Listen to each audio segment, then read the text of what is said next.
Kisah tentang Yohanes Pembaptis sudah kerap kita dengar, bukan? Bahwa Yohanes itu suara kebenaran.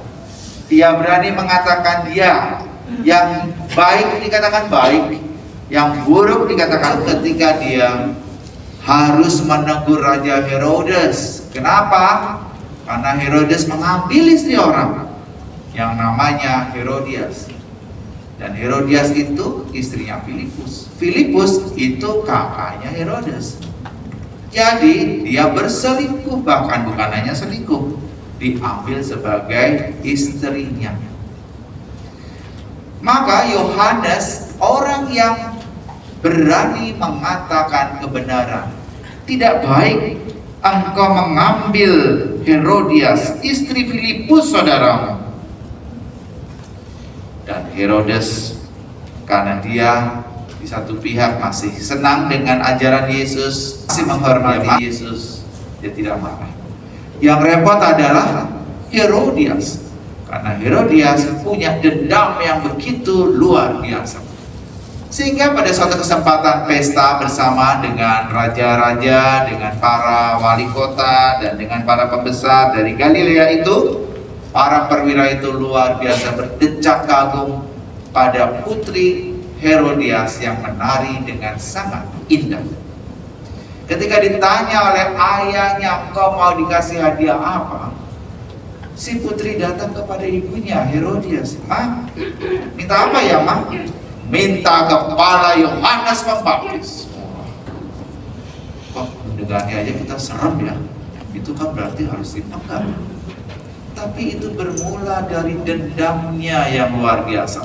Betapa dendamnya Herodias karena pernah ditegur oleh Yohanes Pembaptis. Resikonya apa? Mati. Setelah menegur itu, beberapa waktu yang lalu dan kini kematian menjemput Yohanes Pembaptis. Kepalanya dipenggal karena Herodias menaruh dendam dan marah yang tidak berkesudahan. Ibu bapak saudara sekalian, ceritanya selesai sampai di sini. Tetapi Yohanes Pembaptis menjadi contoh bagaimana di dunia kita menyatakan kebenaran adalah barang mewah. Kadang-kadang kita nggak mau nyakiti hati orang sehingga kebenaran sulit dikatakan. Kadang-kadang kita nggak mau berantem, berkelahi, dan berselisih dengan pasangan hidup kita. Karena itu kebenaran tenggelam. Dan kadang-kadang kita tidak berani menyuarakan kebenaran. Karena kita takut kehilangan pekerjaan, takut kehilangan istri, takut kehilangan anak-anak yang dicintai, takut kehilangan kesempatan yang baik. Yohanes memberi contoh bagaimana pengikut Kristus harusnya bersikap dan berani berkata benar atau salah. Ibu bapak saudara sekalian, hari ini kita juga memperingati peringatan Santo Blasius.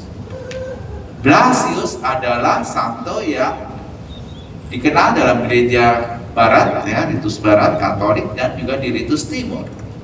Dia adalah imam dan uskup.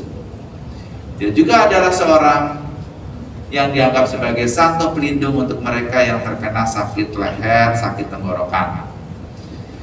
Dalam tradisi gereja, gereja kerap kali memberikan berkat Santo Blasius pada pestanya.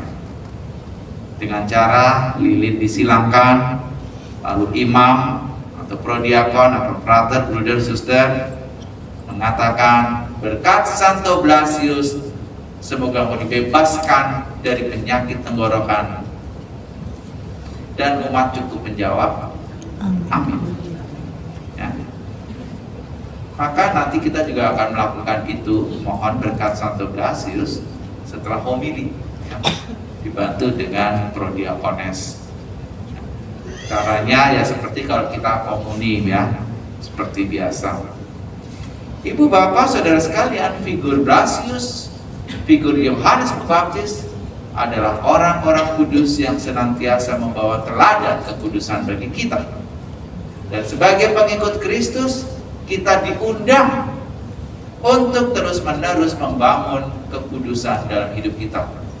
entah dengan berkata benar seperti Yohanes Pembaptis, atau dengan peduli pada orang-orang yang sakit dan lemah dan mendoakan mereka. Santo Blasius menjadi pelindung bagi para penderita sakit tenggorokan.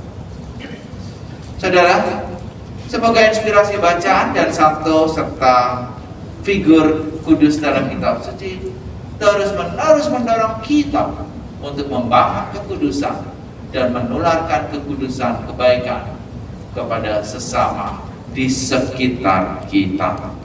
Tuhan memberkati.